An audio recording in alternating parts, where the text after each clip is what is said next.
1980, Americans spent $3.3 billion playing video games. That's more money than the total combined budgets for the cities of Chicago, Boston, Washington, Dallas, and Cincinnati last year. It's the video game years, and this is 1980. The systems, the culture, the games. 1980 is here, finally! Thank you. The arcades blow up from a missile attack. And it's global thermonuclear war, and it's awesome. Nintendo gives us games that tell time. Nintendo Game & Watch, that's pocket power. And a computer game company bursts onto the scene. The point of a computer game was to hurt you, to challenge you, to leave you stumped for a long period of time. Plus, Pac-Man fever, and we're going berserk. So watch out for spiders and avoid the grooves. This is 1980.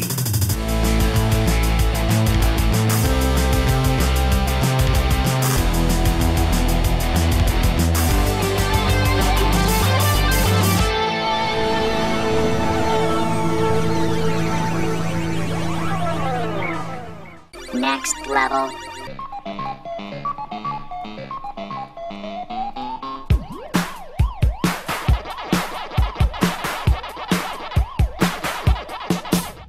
Pac-Man? Doesn't ring a bell. Yeah, I remember it. Just seemed inane to me. So 1980 comes. Pac-Man bursts onto the scene. The arcade game Pac-Man was developed by Namco and licensed to Midway in 1980. It came out at a time when the most popular games were space shooters and of course more Pong clones. But then Pac-Man comes along and essentially creates a whole new genre. It was the first game with a cutscene, the first game with power-ups. It established the maze genre, and it's gone on to influence many games even today. Some of the first cutscenes, I remember the chase, and that was like some of the first memorable music, I think, that really that people remembered. For the first time, you have a character that, wow, that's Pac-Man. That's not the Space Invader guy or the asteroid ship. That's Pac-Man. He's a cute little character that I adore. The creator of Pac-Man was heavily inspired by American cartoons. The Power Pellets, for example, were heavily inspired by Popeye's spinach.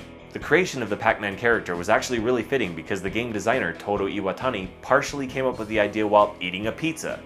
He removed a slice of pizza and bam, there he was, Pac-Man. Well, that's more myth than truth. Pac-Man is actually based around the Japanese character for mouth, which is Ku-Chi, and it's a square, but Iwatani just rounded out the square. Pac-Man was huge. I mean, it was just a tremendous success, and it was also crossing over gender, where guys and girls were playing it and having a lot of fun with it. Wouldn't it be cool if I were to create a game that the guys and the girls would want to play together? And really what he thought was, wouldn't it be cool if I could create a game where the girl says to the guy, oh, that looks so cute, like, I want to go play this, and then she drags him over there. And then now we're getting money from both of them, right? Pac-Man was so successful because it was a brand new kind of game that appealed to both genders. This was not the most politically correct thing to think at the time, but he thought to himself, what do girls like doing? Well, they like desserts and they like eating. So we're going to make this game called Pac-Man about eating food and eating delicious looking desserts, and everything's gonna be cute, bright colors. Pac-Man comes from the term paku paku, which is, I guess, onomatopoeia for opening one's mouth and closing one's mouth in Japanese. That initial name was changed into Puck-Man, because it's kind of like a puck with a mouth. Sure, why not? Looks nice on the side of an arcade cabinet. But when it came to America, they decided to change that name to Pac-Man, because Puck-Man could be vandalized into something not so PG. Then you have F***Man. I wasn't gonna say it, but making it F***Man. Man. No. We would never think like that. Never. When you heard the word puck, you never want to automatically associate it with the word Ruckman? Ruckman? Doesn't even make sense. I don't know why they... What? An F? Not just your character, but your enemies had personalities. Blinky, Inky, Pinky, and Clyde. They all reacted differently. They had their own AI. That was the key to being good at the game. Once you go past 256 levels, the game breaks. You cannot play anymore. It's kill screen. It goes half berserko, where you can't play it anymore. It's essentially the kill screen, but it's not really the kill screen. It's just a big glitch. Therefore, it is possible to play a perfect game of Pac-Man, where you can get the maximum number of points. And people have done that. Yeah, Billy Mitchell at FunSpot did the very first and only perfect Pac-Man game, which is every power pellet, every energizer, every pellet, every ghost that turns blue, every point you can get, every special item. How is that possible? But the guy did it. Pac-Man was so huge and popular for the first time ever. You had video game merchandising on a grand scale. In the 80s, Pac-Man was everywhere. He was on t-shirts, cereal boxes, mugs, glasses. There was even a Pac-Man video game. He got his own animated cartoon series. He even got a top 10 music single. Pac-Man fever. Oh, Pac-Man fever. I got Pac-Man fever. Pac-Man fever. I'm going out of my mind. Going out of my mind.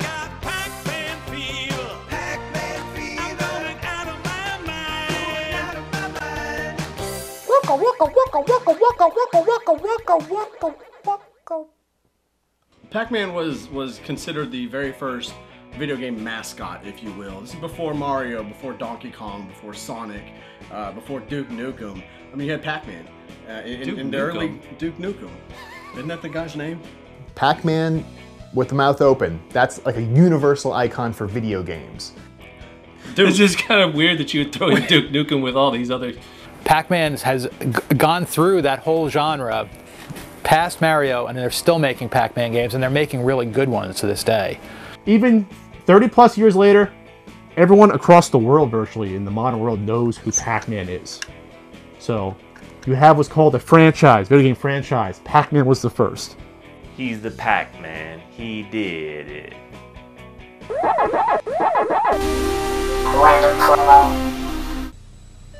Welcome to Club Atari. What's your pleasure? Break out? Ah, here's something new. Circus Atari. Cartridges, video chess, football. Cartridge, sir? Fez is here. We meet again, Fez. Yes, a little game of Space Invaders, perhaps. What shall we play for? For fun, of course. No other company offers you as many different video game cartridges as Atari. Arcade break. Monaco GP by Sega, a very early racing game. The game sound effects are really kind of realistic, actually. You know, when you hear your car pass other cars, you hear the vroom. The noise, the unrelenting noise was a bit of an annoyance. The tachometer on the actual cabinet would actually rev up as faster you go, which was really neat, and had light up dials and stuff like that. It's awesome when they put actual electromechanical functions into arcade cabinets. Yeah, I mean, and that was early. This is 80, and they're doing stuff like this. You know, as far as racing games go, it's fine. You're weaving in and out on this road, going by and trying to avoid crashing into other guys. Have you played Atari today? This is Andy Leonard at the 1980 Atari Games. Lots of excitement here. Stiff competition in basketball. They have the jump on Skydiver. The human cannonball can't miss. This is where the key moment in video games kind of comes in, is that you can have the greatest system in the world, but it's the game that people want, the killer app. That's what you have to have. You can have a great system like the Sega Dreamcast. If you don't come up with a game, the people have to get that system. It can be a great system, people aren't going to buy it, it's not going to fly. So the Atari 2600, the problem was it was good, it had some great games and everything like that, but it didn't have that one that everybody wanted.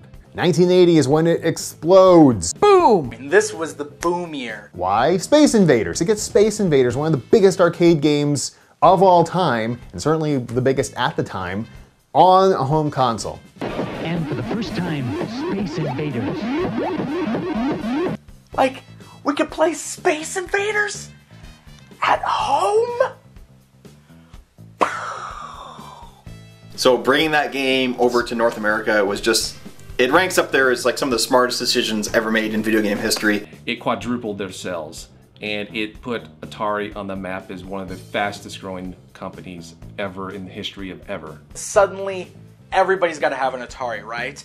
And the cool thing is, for Atari that all of the games that they already had out, the current library, well, suddenly all these games are flying off the shelf now too.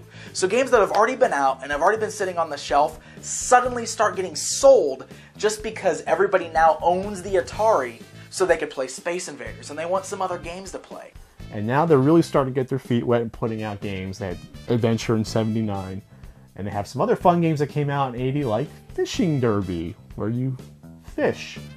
Bob Whitehead, who had pioneered making larger objects, like his boxers, stepped over and he said, you know, I could make you a shark for the top level.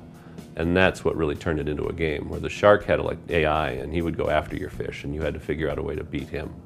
And you have boxing, which is an overhead like this. It's like this. It looks Deal like, with me, Bean. It looks like two crabs fighting. Two It's crabs basically fighting. what it is. Two angry crabs in a ring. It basically was what won them that first console war. Okay, that and Fishing Derby.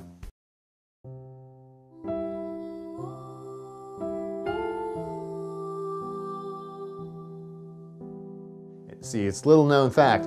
There's one guy that worked at Atari the whole time. It wasn't Nolan Bushnell, it was Mr. Atari. That's who the company was named after. And he was working in like this magical shop of wonders, and you know, someone would say, I would like to buy a game. And he would say, oh, okay, let me come up with the game. And he would, you know, take his little pen and he would sketch out the circuit board and then wave a magic wand and then poof, the circuit board would come alive with little magical elves that would ting, ting, ting, ting, conk, conk, conk, conk. And they would code in there the game itself to Mr. Atari specifications. And then after about, 3 milliseconds, because elves work fast, man. Poof, they would have the game. There's the game right there. And he would, oh, Space Invaders. I shall sell this and make $1 trillion until Warner Communications buys me out and runs me into the ground. And that is the true story of Atari. Let no one else tell you different. What was I talking about?